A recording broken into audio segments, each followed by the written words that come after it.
Now, we were just watching a press conference at the White House, and the very first announcement at the beginning of that press conference was, all of you here in the audience, feel free to tweet about what you're hearing today to your friends. So I guess everybody's doing it. But there are some rules. There's some etiquette. And Regina Lewis is the consumer advisor for AOL. She joins us this morning. First off, Linda wants me to ask you, Regina, is it tweeting or twittering? Which is correct? There are tweets. It's twittering. And what you actually send out, the noun would be a tweet. Okay, so we're asking folks to Twitter and to send out tweets. Got it.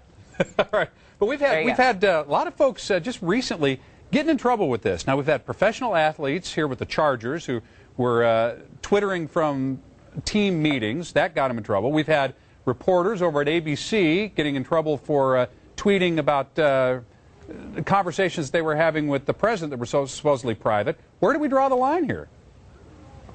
Well, I think each industry has its own nuances, so you're right about sports. But if you play it out, it kind of makes sense. A tweet is a public message. So in the case of a reporter, the presidential pool, if you hear something and it's meant to be off the record, now you've told people. That particular reporter had over 1 million followers. So within the journalism community, they're saying the threshold needs to be the same as posting it on a network news site, in which case you wouldn't post something off the record. In the sports scenario, if I'm a player in the locker room commenting or tweeting on somebody looks injured, oh, they're icing his leg, or the field was a little slick when we practiced before the game, I could be aiding and abetting gambling. I mean, you don't necessarily intuitively think along those lines, but you need to realize that that's access and that's sharing that may have ramifications. If you work at a company and, oh, we were working late tonight on the numbers, doesn't look like we're going to make them this quarter, and you work for a public company, that could be material, could affect the stock price. See, now you're bringing up all kinds of considerations that I never even thought about, because most folks, they're just sending little simple messages thinking that they're, staying in touch with their friends.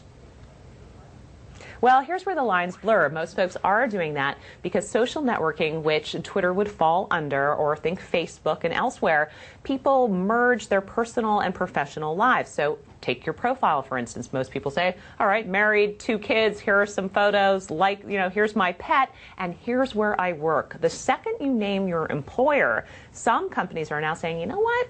Now you're representing us. You're essentially a de facto ambassador of the company. We don't want to see profane language.